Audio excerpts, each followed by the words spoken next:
அனைவருக்கும் வணக்கம். நீங்க பார்த்துட்டு இருக்குது ஸ்ரீ விஷ்ணு ஜோதிடம். நான் உங்க லட்சுமி நாராயணன். நாம இந்த வீடியோல பார்க்க போற விஷயம் என்ன அப்படின்னா, ஒரு புதுமையான தலைப்பை பார்த்தோன்னே உங்களுக்கு தெரிஞ்சிருக்கும். அதாவது சிம்மத்திற்கு ஏன் திடீர்னு பிரச்சனைகள் உருவாக ஆரம்பிக்குது. இந்த 2024 பிறந்ததுல இருந்தே எதுவுமே எடுக்கிற காரியங்கள் எதுவும் பெருசா சரியில்லை, எல்லாமே ஒரு 4-5 அட்டம்ப்ட்ல தான் முடியுது. எளிமையா செய்யற வேலைகள் கூட ரொம்ப கஷ்டப்பட்டு கடினப்பட்டு தான் செய்ய வேண்டியிருக்கு. குடும்ப உறவுகள்ல சில பிளவுகள் அப்படி ஒரு மந்தமாவே போயிட்டு இருக்கிற மாதிரி ஒரு நிலைமை இருக்குது. இதுக்கு என்ன காரணம்? ஆக்சுவலா குரு பயிற்சி நல்லா இருக்கும்னாங்க, ராகு கேது பயிற்சி நல்லா இருக்கும்னாங்க, எதுவுமே பெரிய அளவுக்கு கை கொடுக்கலையே அப்படின்னு ஒரு புலம்பல் இருக்கு. அந்த ஒரு விஷயத்தை தான் இந்த வீடியோல நம்ம ஒரு முழுமையா பார்க்க போறோம். ஸோ இந்த வீடியோவை கடைசி வரைக்கும் பார்த்தீங்கன்னா ஒரு நல்ல புரிதல் இருக்கும். அப்படி உங்களுக்கு டைம் இல்லை அப்படின்னா ஒவ்வொரு செக்ஷனுக்கு முன்னாடி டைம் ஸ்டாம்ப் அப்படிங்கிறதையும் டிஸ்கிரிப்ஷன்லையும் கொடுத்துருக்கேன், முதல் கமெண்ட்லையும் பின் பண்ணி வச்சிருக்கேன். மறக்காம போய் செக் பண்ணி பாருங்க. டைம் வேஸ்ட் பண்ணாம இன்னைக்கு வீடியோக்கு போயிடலாம். அதுக்கு முன்னால என்கிட்ட உங்களோட ஜாதகத்தை கொடுத்து தனிப்பட்ட முறையில் ஜாதக பலன்கள் தெரிஞ்சுக்கணும்னு நினைச்சீங்கன்னா கீழே என்னோட வாட்ஸ்அப் நம்பர் கொடுத்துருக்கேன், அதில் என்ன நீங்க தொடர்பு கொள்ளலாம். வாங்க இன்னைக்கு வீடியோக்கு போகலாம்.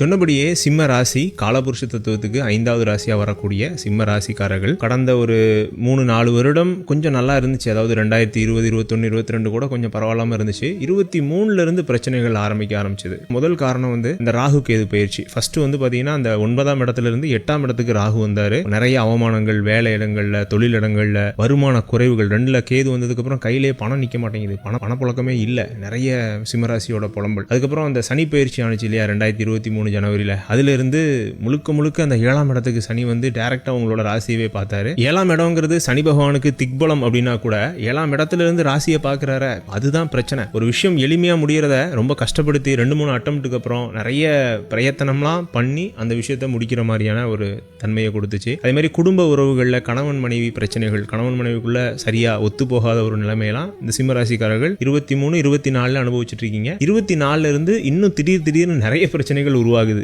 இந்த பிரச்சனைகளுக்கான முதல் காரணம் பாத்தீங்கன்னா ஃபர்ஸ்ட் இந்த ராகு கேதுக்கள் 2ஆம் இடத்துல கேது, 7ல சனி. இது ஒரு மாதிரி பணபரஸ்தானமும் 2ஆம் இடம் தான். 7ஆம் இடம்ங்கிறது பாத்தீங்கன்னா குடும்பஸ்தானம், கலத்திரஸ்தானம்னு சொல்லுவோம். அப்புறம் சொந்த தொழில், கூட்டு தொழில் பண்றவங்களுக்கு இந்த 7ஆம் இடம் நல்லா இருக்கணும். ஸோ 2லயுமே பாப கிரகங்கள் இருக்கு. சரி, பாப கிரகங்கள் தான் இப்படி இருக்குது அப்படின்னு பார்த்தா சுப கிரகமாவது நல்லா இருக்குதா அப்படின்னா அந்த 9ஆம் இடத்துல இருந்த குரு பகவானும் 10ஆம் இடத்துக்கு போயிட்டாரு இந்த குரு பயிற்சியில. அப்படிங்கும்போது இன்னும் ரொம்ப தீவிரமா தான் இருக்குமா பிரச்சனைகள் அப்படின்னா கொஞ்சம் இருக்கத்தான் செய்யுங்க. ஆனா இந்த இடத்துல சில விஷயங்கள் நான் சொல்றேன். பொதுவா சிம்ம ராசியோட பெரிய பலமே என்னன்னா தைரியமா சொல்ல பாருங்க, அவங்களோட தைரியம் தான். தைரியம், தன்னம்பிக்கை, அதே சமயத்துல நேர்மை. எல்லா காரியத்தையுமே சரியா செய்யணும், ஒழுங்கா செய்யணும் அப்படிங்கிற அந்த தன்மை, அந்த டிசிப்ளின் அப்படின்னு சொல்லலாம். 10ல குரு வந்தா கூட நீங்க பொதுவா உங்களோட அந்த குணத்துக்கு தகுந்த மாதிரி உங்களோட பலமே பாத்தீங்கன்னா அந்த 10ஆம் இடத்துல சுபகிரகமோ பாபகிரகமோ 10ஆம் இடத்தோட விஷயம் உங்களுக்கு எப்போதுமே சரியா தான் நடக்கும். ஏன்னா உங்கள்ட்ட அந்த டிசிப்ளினும் அந்த தைரியமும் நேர்மையும் இருக்கிறதுனால பெருசா அந்த பாதிப்பு அப்படிங்கிறது 10ஆம் இடத்துக்கு குருவால வந்துடாது. ஆனா என்ன பிரச்சனை வரும்னா இந்த 7ல சனி இருக்கிறதுனால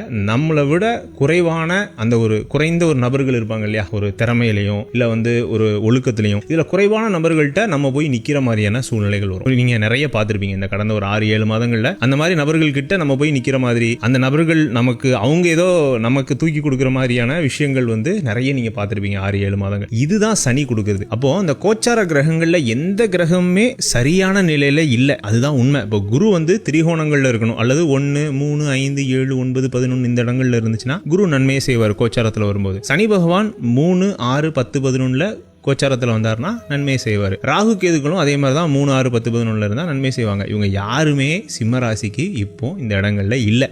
அதுதான் பிரச்சனை. அதுதான் இந்த பிரச்சனைகளோட அந்த ஆரம்பத்துக்கான காரணம். ஸோ இப்போ பிரச்சனைக்கான அந்த ரூட் காஸ் அப்படிங்கிறத கண்டுபிடிச்சாச்சு. இதுக்கப்புறம் இந்த பிரச்சனைகள்லேருந்து தப்பிக்கிறதுக்கான வழியை பார்க்கலாம். ஸோ இதுதான் சில அறிவுறுத்தல்கள் அப்படின்னு நம்ம சொல்லலாம். ஸோ மெயினாக சிம்மராசியோட பிரச்சனை இந்த இடத்துல தொழில், வேலை, அந்த மரியாதை அப்படிங்கிறத தான் இருக்கும். நீங்கள் நல்லா கவனிச்சு பார்த்தீங்கன்னா தெரியும். 7ஆம் இடத்துல சனி வந்ததுக்கப்புறம் எத்தனை பேருக்கு வேலை போணுச்சு, அதே மாதிரி எத்தனை பேருக்கு டீ ப்ரொமோட் ஆனாங்க அப்படிங்கிறத நீங்கள் கண்டிப்பாக உங்களுக்கு தெரிஞ்சிருக்கும் உங்கள் வாழ்க்கையில். அதே மாதிரி மரியாதையும் குறைஞ்சிருக்கும். வேலை செய்கிற இடங்கள்ல மரியாதை அப்படிங்கிறது அப்படியே படிப்படியாக குறைய ஆரம்பிச்சிருக்கும். அதே மாதிரி growth potential ஸ்டாக்னண்டாவே நீங்க இருப்பீங்க, நீண்ட நாள் அப்படியே அந்த வேலையிலே இருப்பீங்க. நான் சொல்லக்கூடிய ஒரு அட்வைஸ் என்ன அப்படின்னு பாத்தீங்கன்னா, 7ஆம் இடத்து சனி பாத்தீங்கன்னா நிறைய நம்மள முயற்சி பண்ண வைப்பார். அடுத்தடுத்த காரியங்களுக்கு, அடுத்தடுத்த விஷயங்களுக்கு நம்மளாவே தூக்கிட்டு போய் நம்ம அந்த முயற்சியை பண்றதுக்கு 7ஆம் இடத்து சனி ஊக்குவிப்பார். இது ஒண்ணு. ரெண்டாவது 10ஆம் இடத்து குரு இதை செய்யும் அப்படின்னு பாத்தீங்கன்னா நல்ல மனிதர்களை உங்களை கனெக்ட் பண்ண வைக்கும். பொதுவாகவே இந்த சிம்மராசியோட பிரச்சனை என்னன்னா இவங்க போய் முதல்ல பேச மாட்டாங்க, சரிங்களா? அவங்க பேசிக்கிட்டுமே அப்படிங்கிற மாதிரி, அது அந்த சிம்மத்தோட குணம். அது வந்து ஒன்றும் பண்ண முடியாது. ஆனால் இனிமே நீங்கள் வந்து அப்படியே மாறணும். நம்ம தான் போய் முதல்ல பேசுகிறோம். நமக்கு வேலை நடக்கணும் அப்படின்னா நம்ம போய் பேசுகிற மாதிரி இருக்கும். நல்ல மனிதர்கள் அப்போ உங்களுக்கு அடையாளம் தெரிவாங்க. அதே மாதிரி கோபம் ஒரு பெரிய ஒரு பிரச்சனையை, சிம்மம் மேஷத்தோட பெரிய பிரச்சனையே கோபம் தான். சில நேரங்களில் கோபம் உதவுனா கூட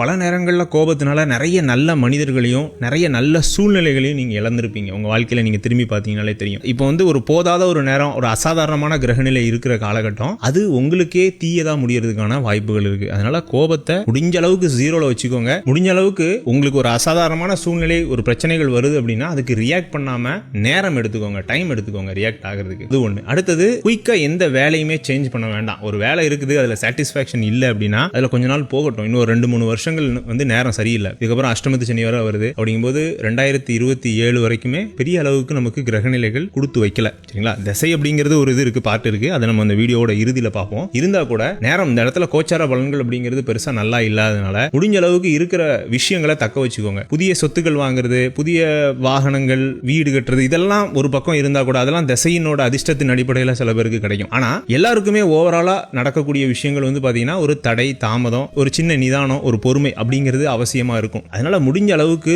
இந்த இருக்கிறத பிரிசர்வ் பண்றதுக்கும், இருக்கிறத காப்பாத்திக்கிறதுக்கும், இருக்கிற மனிதர்கள் கூட இணக்கமா போறதுக்கும் இந்த நேரத்தில் நம்ம ஒரு சபதம் எடுத்துக்கணும் சிம்மராசியை பொறுத்த வரைக்கும். ஸோ இன்னும் அந்த தசா புத்தியை பத்தி ஒரு தடவை நம்ம பேசிடுவோம். எப்போதுமே நம்ம வீடியோக்கள்ல தசைன்னு சொல்லிட்டு ஒரு போர்ஷன் கண்டிப்பா இருக்கும். இந்த வீடியோலையும் அது அவசியம். காரணம் என்ன அப்படின்னா, நல்ல நேரத்தில் நம்ம திசையை பார்க்கறத விட இந்த மாதிரி மோசமான கோச்சார பயிற்சிகள் நேரங்கள்ல நம்ம வந்து திசையை பார்க்கறது மிக மிக அவசியம். அதன் அடிப்படையில் உங்களுக்கு என்ன திசை நடக்குது இப்போ அப்படிங்கிறது கண்டிப்பா தெரியணும். சார்ட்டை நீங்க நிறைய பேர் பார்த்திருப்பீங்க. சார்ட்ல நீங்க வந்து பாத்தீங்கன்னா உங்களோட பிறந்த நட்சத்திரத்துக்கு நேரா இப்போ நீங்க என்ன வயசுல இருக்கீங்களோ அந்த திசை தான் இப்போ நடக்கும் அப்படிங்கிறத நீங்க தெரிஞ்சுக்கலாம். அந்த சார்ட்டை நீங்க சேவ் பண்ணி கூட வச்சுக்கலாம். ஸோ இதுக்கப்புறம் உள்ளதுதான் மிக முக்கியமான விஷயம். இந்த சார்ட்லேயே பாத்தீங்கன்னா அந்த ஒவ்வொரு திசைக்கும் பின்னாடி ஒரு நிறம் இருக்கும். மஞ்சளோ சிகப்போ பச்சையோ இந்த நிறங்கள்ல தான் உங்களோட திசை அப்படிங்கிறது அமைஞ்சிருக்கும். இதுல இந்த பச்சை கலர்ல வரக்கூடிய திசை நடக்கிறவங்க எல்லாருமே பெரிய அளவுக்கு பாதிக்கப்பட மாட்டீங்க. நீங்க தான் அந்த வீடு கட்டுறது, வாகனம் வாங்குறது, இந்த நேரங்களில் கூட நல்ல ஒரு லக்ஸரியான வாழ்க்கையை, நல்ல நிம்மதியான வாழ்க்கையை வாழ்ந்துகிட்டு இருப்பீங்க. அந்த திசைகள் யாரெல்லாம் அப்படின்னா, கேது தசை நடக்கிறவங்க,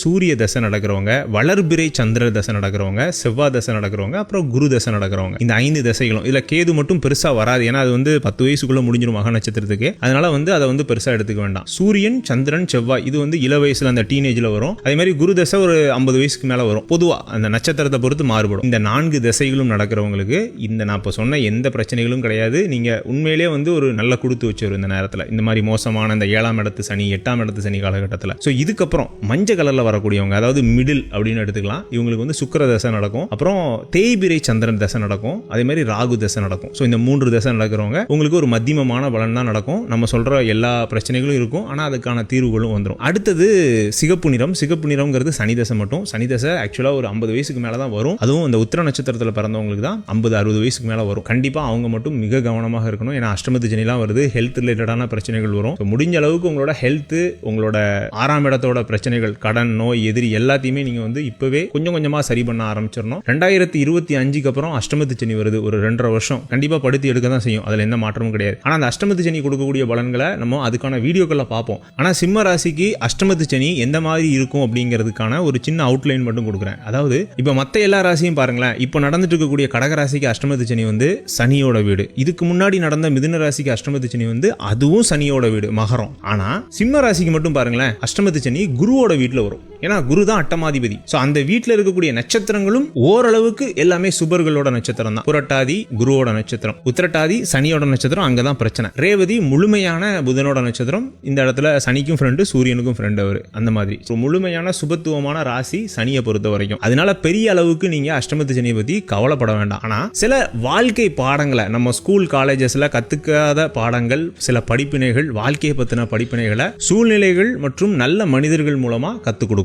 இதுதான் இந்த அஷ்டமத்து சனி அதிகபட்சம் செய்யக்கூடிய தீய பலன்கள் சிம்ம ராசியை பொறுத்த வரைக்கும். இப்போ இந்த வீடியோல நம்ம வந்து இப்போ 2024 ஜனவரியிலிருந்து சிம்ம ராசிக்கு ஏன் இவ்வளவு பிரச்சனைகள் ஆரம்பிக்குது அப்படிங்கிறத ஃபர்ஸ்ட் பார்த்தோம். ரெண்டாவது வந்து இந்த பிரச்சனைகளுக்கான தீர்வுகளை கொஞ்சம் பார்த்தோம். அதுக்கு நம்ம மனதளவுல எப்படி மாறணும், ரியாலிட்டியில எப்படி நம்ம சேஞ்சஸ் பண்ணணும் அப்படிங்கிறத பார்த்தோம். மூணாவது தசையின் அடிப்படையில் எப்படி இந்த பலன்கள் அப்படிங்கிறது மாறுது அப்படிங்கிறத பார்த்தோம். நாலாவது பரிகாரங்கள் அப்படிங்கிறதையும் பார்த்து இந்த வீடியோவை நம்ம பரிகாரங்கள் அப்படிங்கும்போது நான் பெருசா பரிகாரங்களை கொடுக்கக்கூடிய ஒரு ஜோதிடர் கிடையாது. எப்போதுமே உங்களுக்கு தெரியும். ஏன்னா கர்மாங்கிறது ஆல்ரெடி டிசைட். நீங்க பிறக்கும் போதே உங்களோட கர்மாங்கிறது டிசைட் ஆயிருது. லாஜிக்கலா பாத்தீங்கன்னா நீங்க எதையுமே மாற்ற முடியாது உலகத்தில். இந்த பரிகாரங்கள் அப்படிங்கிறது அதிகபட்சமாக செய்யக்கூடிய விஷயம் என்ன அப்படின்னு பார்த்தீங்கன்னா, நம்ம அனுபவிக்கக்கூடிய நல்ல கர்மாவையோ அல்லது தீய கர்மாவையோ அனுபவிக்கிறதுக்கான எனர்ஜியை மட்டும்தான் கொடுக்குது. இப்போ சிம்ம ராசியை பொறுத்த வரைக்கும் 7ஆம் இடத்து சனி அப்புறம் 8மத்து சனி இந்த ரெண்டும் தான் பிரச்சனை. அப்போ சனியை வச்சு தான் பிரச்சனைகளே இருக்கு. அப்படிங்கும்போது முடிஞ்ச அளவுக்கு சனிக்கு உண்டான சனிக்கிழமை தோறும் சனியோட காரத்துவ நபர்களான ஏழைகள், வயசானவங்க, ஊனமுற்றோர்கள், தொழுநோயாளிகள், இந்த மாதிரியான அந்த சனியோட காரத்துவம் பெற்ற நபர்கள் இவங்க தான். இவங்களுக்கு உங்களால முடிஞ்ச தானங்கள், அது வந்து அன்னதானமா இருக்கலாம், வஸ்திர தானமா இருக்கலாம், ஏதாவது ஒண்ணு சரிங்களா, உங்களால முடிஞ்சதை செஞ்சுட்டு வாங்க. தர்ம காரியங்கள் நிறைய பண்ணுங்க, அதுவே போதும். அதுக்கப்புறம் முடிஞ்ச அளவுக்கு உங்களோட குலதெய்வ வழிபாடு பண்ணிட்டு வாங்க. இது ரெண்டும் தான் சிம்ம ராசிக்கான பரிகாரங்கள். அவ்வளவுதாங்க இந்த வீடியோ. இந்த வீடியோ பிடிச்சிருந்துச்சுன்னா லைக் பண்ணுங்க, இந்த வீடியோ பிடிக்கலன்னு டிஸ்லைக் பண்ணுங்க. சிம்ம ராசிக்காரர்கள் யாரும் உங்க வீட்டில் ஃப்ரெண்ட்ஸ், ஃபேமிலி யாரும் இருந்தாங்கன்னா,